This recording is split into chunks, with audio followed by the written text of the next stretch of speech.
Welcome to the 2025 Teach Access Student Academy. I am Rolando Mendez, Director of Education at Teach Access. For those that are joining us for the first time, welcome. We are excited that you are spending your afternoon with us, learning about disability and accessibility. Today, we have 2 more sessions to go and 6 sessions tomorrow, Friday. Before we start, I wanted to make sure that you know a few key items. First, we have captions provided by a live captioner. So to access those, you can click the CC icon in the bottom menu bar. We also have ASL interpreters. You can find the interpretation button at the bottom menu bar with an icon that looks like a globe. Click that and select American Sign Language, and a new window will pop open that you can move around for your screen for preferred viewing. The Q&A feature is available to send questions during the session. Everyone will be able to view these questions, which can also be submitted anonymously. If you have any other questions, concerns, or accommodation needs during the session, use the chat feature and send a message to the host. The session will be recorded and made available to everyone after the event. We also want to thank our sponsors for helping make this free event possible. Our presenting sponsor, Merck, and also support from Verizon, Microsoft, Google, Meta, and Salesforce. It is my pleasure to introduce a longtime collaborator of Teach Access, Jordan Colbert, Assistive Technology Professional. Jordan, the room is yours. Awesome. Thank you, Rolando.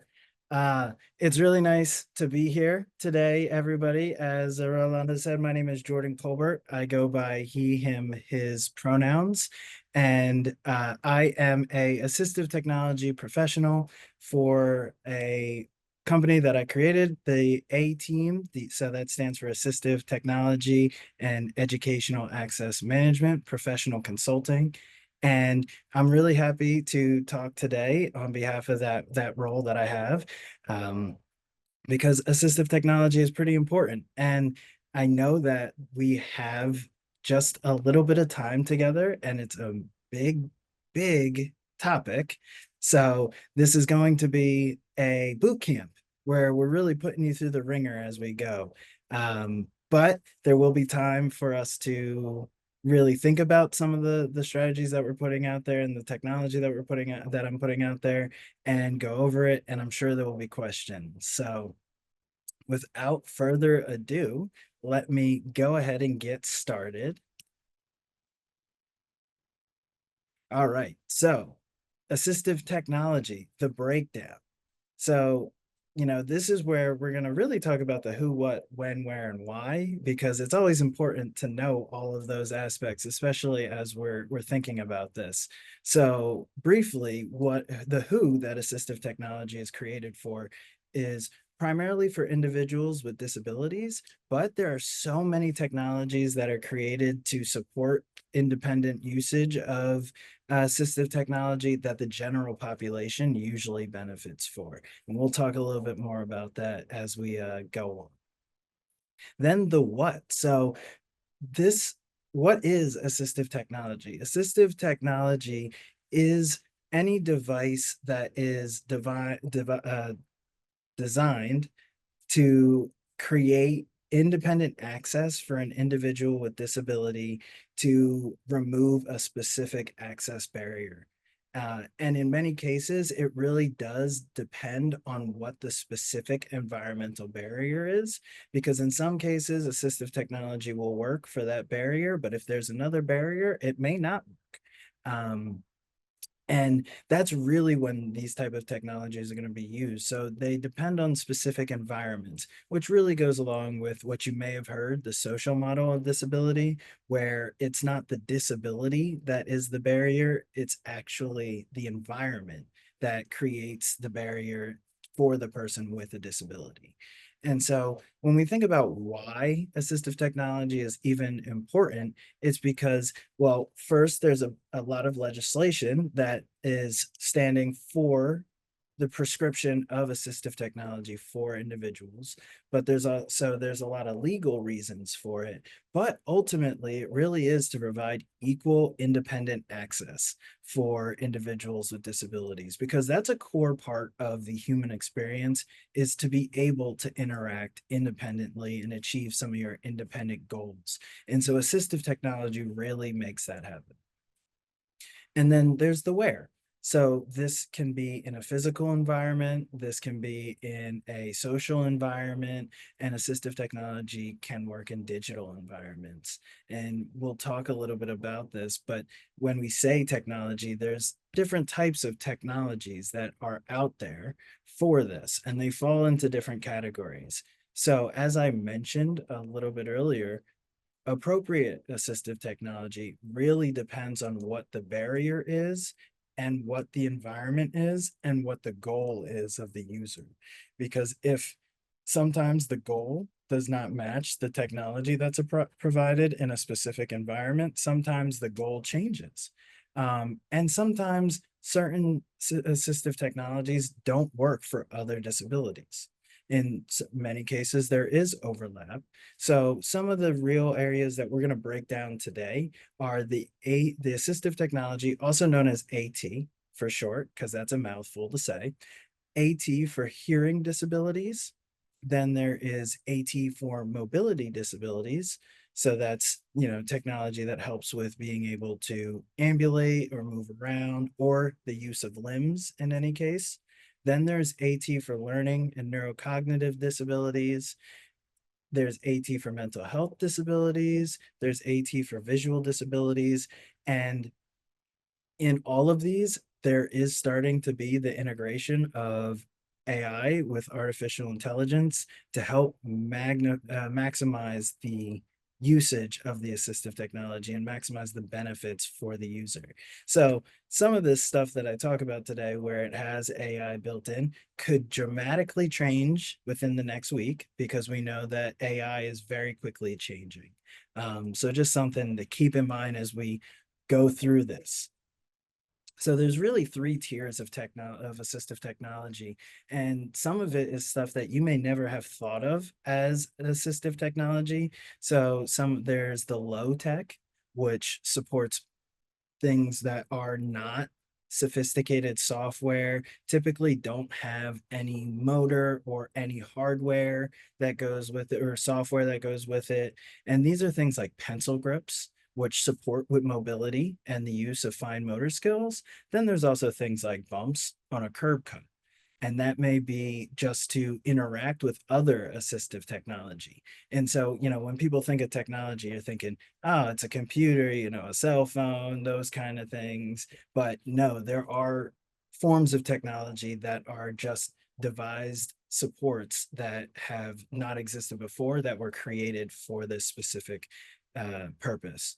And then when we move on to actually bigger devices, or bigger, things that may have different pieces to them, or a combination of usages, we're looking at stuff like mid-tech. So there's wheelchairs, where the technology is putting the wheel on a chair to allow for movement.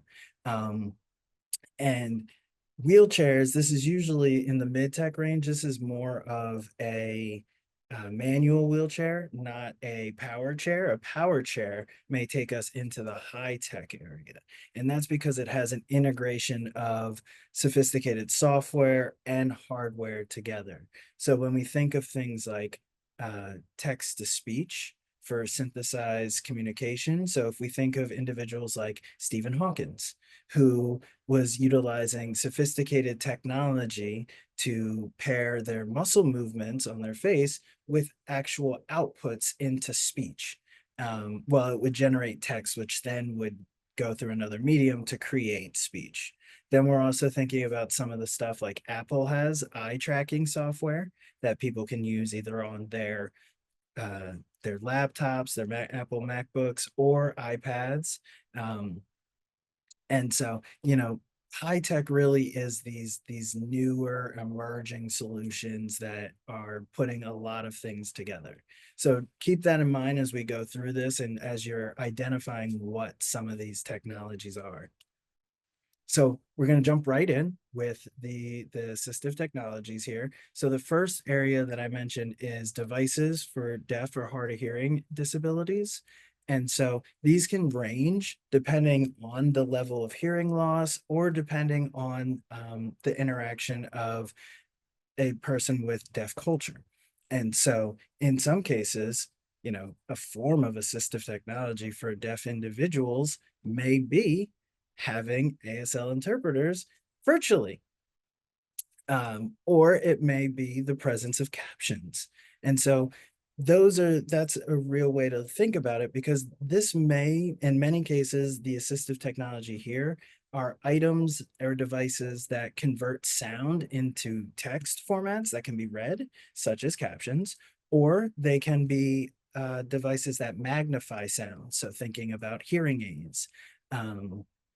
There's also automatic speech recognition apps, and I listed a few on here. So there's Otter AI, there's speech to text in different computer systems, so Windows computers and things like that. But then there's also Apple and Android captions that have recently developed, and they're not all great. So they're not, completely compliant in many cases, because they need to be 99% accurate to be considered legally compliant. But sometimes these type of devices can really be helpful when you don't have other solutions or you may be in a pinch. And some of these devices actually have multiple usages, so you'll see them come up a couple of times. But another thought around technology and assistive technology in the medical realm may be cochlear implants, which support with hearing through, like, medical implantation. But something that is also becoming more prevalent in movie theaters, concert halls, many areas with social environments, there are hearing supports like FM systems that an individual can connect their hearing aid to or connect their phone to, which captures all of the audio in the environment and directs it directly into the device that's being used or the hearing aid. So they present in many different modalities. And like I said, it really does depend on the individual and the purpose. Then we move into mobility devices. And so these may be things that you see more frequently in just the general day-to-day life. So these are devices that assist with any form of movement or manipulation of a person's extremities, so arms, legs, hands, toes. And this can really be across different levels of the tiers, as I mentioned. There's things such as transport, manual, and power wheelchair. So all three of those are different levels of technology. Well, the manual and the transport are kind of the same, not the same device, but they're in the same level of tiers. Then there are also things such as canes and walkers, which may be low tech that can just be supplied to help with ambulation. Then, as I mentioned, with the limbs aspect, there are things like track pads and eye trackers. So many people don't recognize that the trackpad that comes with your computer may actually be a assistive technology integration to support when there is a difficulty with manually using a mouse or something like that. And then eye trackers for somebody who may not have any movement, but they may have the ability to move their eyes. You can actually, I know this because I've demonstrated it a few times with the Apple products. You can really control the entire device with your eyes. And you can also make facial expressions that will click. You can also use voice control. And then something that's really primarily used when you need to navigate a computer but have limited mobility, there's an item called a switch, and that can work in many different cases, not just on a computer. It can work on a tablet, on a phone, on communication devices, which we'll talk about. But what that is really that is a button system where it may be one or two buttons that go through and are selecting different items. So it may be one button is to move to the next item and the other button is to click and activate it. Or it may be a scanning switch, which is going through the different options, and you just press one button or you activate one button to select to stop the scanning or select what the item is. So there are a lot of mobility devices, and these are usually things that can be prescribed through different entities for support. So then, we're going to move into the area of learning and neurocognitive disabilities with assistive technology. And so this is things that really do assist with learning, memory, and cognition. And so something that we're seeing is heavily integrated with AI is note-taking technology. And so these are technologies that can combine different modalities of note taking to provide support. So previously, before the advent and modern usage of AI, there were technologies that would utilize speech recognition, and it processes it, where it will audio record and then pair that audio recording with the transcript and with any notes that a person may be taking. And that can be in many different contexts. It can be in meetings. It can also be in the classroom. It can be for just general processes to remember, day to day with children and things like that. And some of these technologies really exist, and I've linked the materials here. So some of these are Glean, Good Notes, which is on an iPad or an Apple product, and the LiveSab Smart Pen, where you can write on a specific piece of paper. It's a device that looks like a pen. You write it on the notebook paper that it comes with, and as you write, it records. So you can go back and press where you were writing, and it will play the audio that was happening. And that really helps with memory. It helps with focus and concentration, because sometimes task switching can be difficult when you're trying to take notes.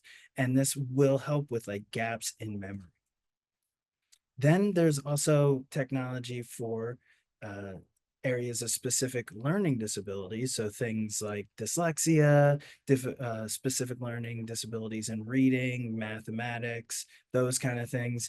And so text to speech and audiobooks are forms of assistive technology that many people don't even recognize are assistive technology. So when you're having your phone read out to you the screen, or you're listening to an audiobook, those are actually created to provide a different modality for somebody who may have difficulties with reading, to either build skills in the text to speech area or to be able to engage with print material if they have disabilities that affect that. So that can also be visual.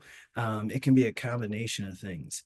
And some of these tools are built into our phones. As I mentioned, previously, you use Siri to speak out what's on the screen. There's new technologies that integrate AI called like Speechify, which allows for the creation of different voices. There's actually the ability to create your own voice and have it read to you in your own voice. Very interesting experience to hear yourself read to yourself. But it really is also a combination of multiple modalities and the way that that works. So we'll move on. And then there's communication devices. So this is AT that improves or produces speech. And it can be low tech, where a student or a young child just points to the thing that they're trying to communicate. Or this can be a high tech, where there is an augmented and alternative communication, such as I mentioned, like the speech output from a speech synthesizer. And so I have a video here that you can watch. For time constraints, we're going to skip it, but afterwards you can watch that video and get a good idea of what those are. So then there's also AT for mental health. And this really is to support mental wellness and allows an individual to really connect with the needs that they have, because there's many times where mental health disabilities impact somebody's, you know, daily life and daily processes, also the way that they're thinking or their motivation. And so some of these apps or tools can really help bring out the person and make things happen. So something like the Finch app is an app where it's basically, if you remember these things, they're called Tamagotchis, but it's like an app where you have a little bird or a finch that goes off and kind of lives its life, but it comes back and says, hey, I drank water today. Have you drank water? And it reminds somebody to do those things. I took my medicine. Or they'll go out and find a resource that comes back and says, hey, have you ever heard of this? And it's pretty cool. It can be really interesting. So I definitely suggest checking it out. Then for mindfulness, there's things like Calm and Headspace, which give you guided meditations. And then there's a Clocky, which is an alarm clock that runs around. So for individuals who may be depressed and having difficulty getting out of bed, that can be something that, causes the individual to get out of bed and start their day. And, in some cases it frustrates you. So, you're not going to want to go back to sleep frustrated. Then there are time management assistive technologies. So these are things that really help to condense memory overload and task management. So very supportive for people who have attention deficit, hyperactivity disorder, ADHD, because it allows for organization skills and keeping track of time and things like that. So then there's screen readers. There's a lot of technologies out there, so I'm kind of flying through these at this point, but these are technologies that allow an individual who is blind or low vision, or who may need support with reading in multiple, intersections of disabilities. And it really does, it's using a keyboard or swipe gestures or a mouse to navigate the computer, where it will read everything out on the screen. And so it is a cognitive overload if you're starting, just learning it, but it does provide support with doing things in an accessible manner using a computer or a device. And there's three major products. Those are the Apple VoiceOver, Windows JAWS, and Windows NVDA. Some other technologies, so these are more mid technologies, are magnification tools and color tools. So this can be something that makes a picture magnified, as we have an image here of a CCTV, which will make a small image blown up to a screen size. Then there's also color overlays that you can put to support individuals who may have color blindness, and those kind of things. And then as I cruise through this, so then as I mentioned, there's using AI and assistance. So these are definitely some technologies that are emerging. They're changing every day, but they can be really helpful for things like cognitive disabilities. So with reminders and support processes of ordering things, they can be helpful for mental health because of reminders to take medication, supports with affirmations and things like that. It can also be really helpful for individuals who have physical disabilities because, it makes switching on a light different, or turning on the TV. You can do it by your voice. So these are all really emerging, and they will be very helpful as we move, into the future. So now, as I mentioned, I just want to share some opportunities for everybody to show their knowledge. And so I'm going to share a document that I created with some scenarios. So we'll go over it. We're not going to go into breakout rooms because we have a lot of attendees, but we'll go over it and people can put their answers in the chat. So let me bring that up. Let's see. Share.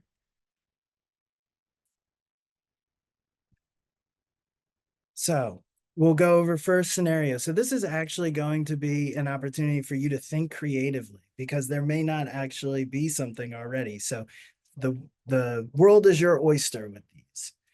So scenario one. Frank was diagnosed with retinitis pigmentosa, an eye disease, which has caused him to gradually lose his peripheral vision and ability to see at night. His assistive technology professional, ATP, recently provided him with a white cane with infrared sensors that gives haptic feedback when objects are detected within 10 feet directly in front of the cane's tip. However, while at work, Frank is frequently startled when others approach him from the side because of the lack of peripheral vision. So he's visits his ATP about this issue, and his ATP suggests, and so this is where, what might be some kind of creative technology that could support with this type of experience for Frank. And I'll give everybody a minute because I know thinking creatively like this can be a little bit difficult.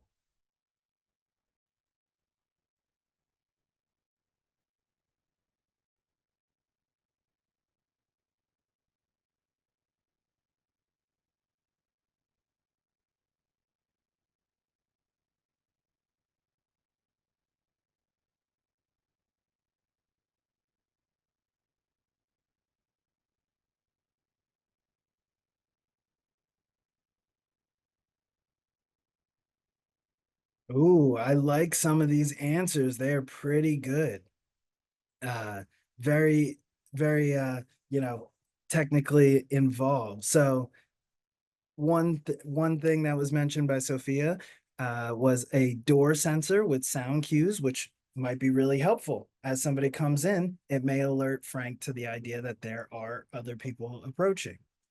Then tech that listens for sounds of people moving near and then sending an indication to his screen or device. I like that a lot as well. That is a creative thought to pick up sound recognition because we have that technology already for speech and things like that. And so it sends an indication that somebody might be around. Then thinking about the cane, make the cane see on three sides. That was where my first thought went, that the infrared could almost create like a halo effect around Frank. So when someone comes near him or anything like that, the cane vibrates and gives that haptic feedback back as well. So yeah, a task trained service dog. That is also essentially a form of technology because it is utilizing something else to create a independent usage beyond a barrier. Um, so I like all of those. Now let's go to the next one. So, scenario two, Jane works as a neurosurgeon in a research laboratory that removes specific areas of the brain in mice to study the effects on behavior. Her research requires highly precise movements and incision to the brain. Jane was recently in a car accident, which resulted in a need to amputate the fingers on her dominant hand. Jane tells her doctor that she does not want this to stop her from continuing her life's passion as a neurosurgeon. The doctor refers her to an ATP for an assistive technology assessment and provides her with. So also I got this inspiration from Grey's Anatomy. So if anybody's a fan of that, that's kind of where this came from.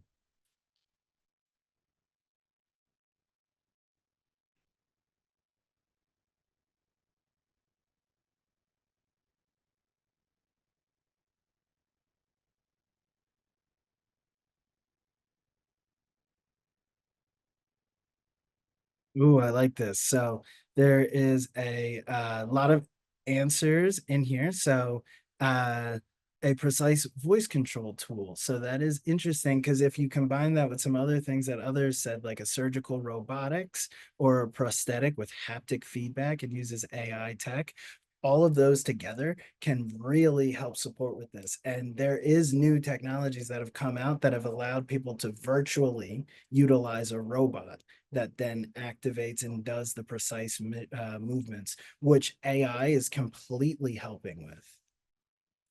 Okay, so I know that we are out of time. So I really appreciate all the participation from this group. It was great to get an opportunity to talk to everybody, and feel free to reach out to me at Jordan at ateamproco.com. So thanks for attending. Thanks, Jordan. As always, it's great learning from you. We do have a question in the chat about the tools you were talking about.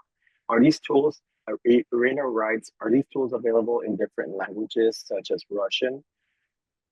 Yes. I use, okay. Yeah, a lot of the tools do come in different languages. So I once taught somebody how to use a screen reader in Russian, which was very interesting because I don't know Russian, but they knew Russian and they were able to help navigate as we switched their computer to Russian and set up that technology and it read out in Russian. So that's a great question. And there's many different languages that it can support. Thanks. There are a couple of comments related to other tools that have been helpful for different disabilities. We appreciate those contributions to the conversation. And again, we want to thank you, Jordan, for such a great session and everyone for being engaged throughout. We invite everyone to stay tuned for the next session of our Teach Access Student Academy titled A Story About a Classroom. The session will start in 15 minutes at 3:30 p.m. Eastern Time and 12:30 p.m. Pacific Time. In this session, you will learn how to build empathy from the start and see what accessibility and inclusion look like in action. Huge thank for everyone for joining us. We truly appreciate your engagement, like I mentioned, and can't wait to connect again at our next session. See ya.